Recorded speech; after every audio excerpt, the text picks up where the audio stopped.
పాఠాలు చెప్పాల్సినటువంటి ఉపాధ్యాయురాళ్ళు ఈ రోజున రోడ్డు మీదకి వచ్చి ధర్నాలు విజ్ఞాపన సభ పేరు మీద రోడ్డుకి ఎక్కిరు. కాంగ్రెస్ ప్రభుత్వం అధికారంలోకి వచ్చిన తర్వాత ఎవరైనా కూడా సామాన్యులు సైతం మమ్మల్ని ఆశ్రయించవచ్చు, మీ సమస్యలు చెప్పొచ్చు అని అన్నారు. ఒక పేపర్ మీద రాసి సంతకం పెడితే అయిపోయేది. ఈ రోజున రోడ్డు మీదకి వచ్చి అడిగితే ఏం చెప్తారు మీరు? ఇంత పెద్ద ఎత్తున ఇక్కడికి వచ్చి ఈ రోడ్డు మీద అని మీరే అంటున్నారు కదా, అది నిజం. ఎక్కడో ఉండి విద్యార్థులకు చదువు చెప్పుకొని మంచి భవిష్యత్తునిచ్చే టీచర్లను ఈ రోడ్డుకి ఇడిచడం, ఈ పెద్ద ఎత్తు కార్యక్రమం సక్సెస్ కావాలని 7 నెలల నుంచి ఈ జీవో వచ్చినప్పటికీ, హైకోర్టుకి ఇచ్చినప్పటికీ మాకు సరియైన సమాధానం, న్యాయం దొరకట్లేదు. వీలైనంత తొందరగా రావాలని ఇంత పెద్ద ఎత్తున ఇంత ఎండున్నప్పటికీ ఉమెన్స్ వచ్చినాం. అంటే హైకోర్టు తీర్పు ఇచ్చినా కూడా, మీకు ఫేవర్గా తీర్పు వచ్చినా కూడా రాష్ట్ర ప్రభుత్వం జాప్యం చేయడంలో ఎందుకు? విజ్ఞాపన పత్రంగా వచ్చినాం మేము. ఆల్రెడీ వచ్చిందా అని విజ్ఞాపన చేస్తున్నామంటే అర్థం చేసుకోవాల్సిన విషయం ఇది. ఆల్రెడీ వచ్చినా కానీ మళ్ళీ వాళ్ళకి విన్నయించుకుంటున్నాం. ఎందుకు అవసరం ఏమొచ్చింది? అవసరం ఏమొచ్చింది?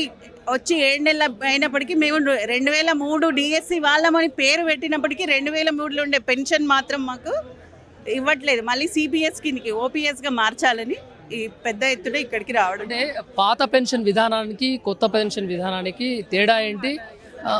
మీకు వచ్చినటువంటి నష్టం ఏంటి? మా డబ్బులు కట్ చేసి మాకు ఇవ్వడం అదే పెద్ద నష్టం. పాత పెన్షన్ విధానానికి కొత్త పెన్షన్ విధానానికి ఉన్న తేడా అందరికీ తెలుసు. ఇప్పుడు పాత పెన్షన్ విధానంలో మాకు ఆఫ్టర్ రిటైర్మెంట్ బెనిఫిట్స్ చాలా ఉంటాయి, మళ్ళీ అమౌంట్ కట్ అవ్వదు. ఇప్పుడు ఇక్కడ మాకు 10% అమౌంట్ కట్ అవుతుంది ఎవ్రీ మంత్. గవర్నమెంట్ది కూడా 10% యాడ్ అవుతుంది. అలా యాడ్ అయ్యింది షేర్స్లో పెడతారు.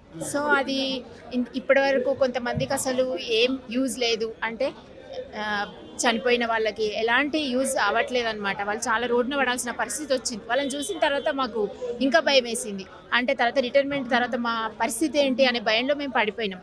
లక్కీగా మేము 2003 బ్యాచ్ వాళ్ళు ఎలిజిబుల్ అన్న విషయం తెలిసిన తర్వాత వస్తుందేమో అని చాలా రోజులు వెయిట్ చేసాం. మేము వెంటనే ఏం రాలేదు, చాలా రోజులు వెయిట్ చేసాం. గవర్నమెంట్ అంటే పాత గవర్నమెంటే ఇస్తుందని అనుకున్నాం, కానీ దురదృష్టవశాత్తు ఎందువల్లనో వాళ్ళు ఇవ్వలేదు.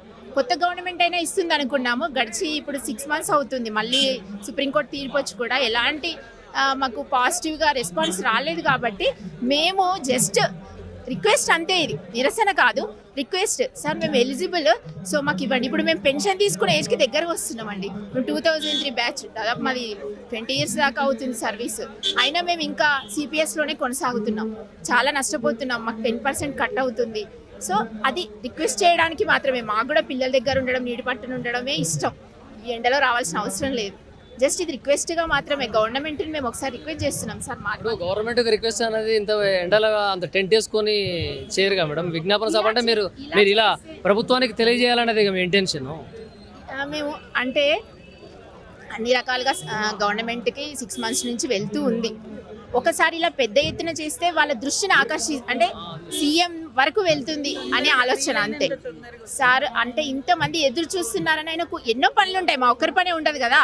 ఇప్పుడు సీఎం గారు అంటే ఆయనకు చాలా పనులు ఉంటాయి. కాబట్టి ఇలా అయినా అందరూ ఇంతమంది టీచర్స్ 2003 బ్యాచ్ టీచర్స్ ఇంతమంది వెయిట్ చేస్తున్నారన్న విషయం అక్కడి వరకు చేరుతుందని ఒక ఆశతో మాత్రమే ఇక్కడికి రావాల్సి వచ్చింది. అంటే కొన్ని సందర్భాల్లో సీఎం రేవంత్ రెడ్డి బడ్జెట్ లేదు, రాష్ట్రం అప్పుల్లో పాలు అయింది అని చెప్పేసి కూడా చెప్తున్నాడు. మరి అది కూడా కారణమై ఉండొచ్చా? లేదు, ఇది స్టేట్ గవర్నమెంట్కి, ఇప్పుడు ఇందాక అక్కడ పెద్ద వాళ్ళు కూడా చెప్తున్నారు, ఈ స్టేట్ గవర్నమెంట్కి ఎలాంటి బడ్జెట్ పరంగా బరువు పడదు, ఈ సెంట్రల్ గవర్నమెంట్ నుంచి వచ్చేది మాత్రమే అని చెప్తున్నారు. సో నాకు తెలిసి ఇది స్టేట్ గవర్నమెంట్ మీద ఎలాంటి ఆర్థికపరమైన ఇబ్బంది ఉండదు అని నేను అనుకుంటున్నాను. కేంద్రం జీవో ప్రకటించినా కూడా రాష్ట్ర ప్రభుత్వం అమలు చేయట్లేదు, ఎలా చూడొచ్చు దీన్ని? అదే మరి వారు ఎందుకని ఇది విస్మరిస్తున్నారో తెలియదు. చాలా పనుల వల్ల, అంటే ఇప్పుడు మన స్టేట్ ఉన్న కండిషన్స్లో ఆయనకు సరే చేద్దామని అనుకుని ఉండవచ్చు. ఇది కొంచెం ఫాస్ట్ చేయమని మేము అడుగుతున్నాం అంతే. అంటే మీ ప్రధాన డిమాండ్ ఏంటి? మా ప్రధాన డిమాండ్ ఒకటే, మేము 2003 బ్యాచ్ వాళ్ళము, ఓల్డ్ పెన్షన్ స్కీమ్కి ఎలిజిబుల్. సో మాకు ఇవ్వాల్సింది తొందరగా ఇస్తే మేము సంతోషిస్తాం. ఒకవేళ మీరు చేస్తున్నటువంటి విజ్ఞాపన సభ ప్రభుత్వం దృష్టికి, సీఎం రేవంత్ రెడ్డి దృష్టికి పోకుండా, ప్రభుత్వం పట్టించుకోకుండా ఉన్నదనుకోండి, మీ భవిష్యత్ కార్యాచరణ ఏంటి?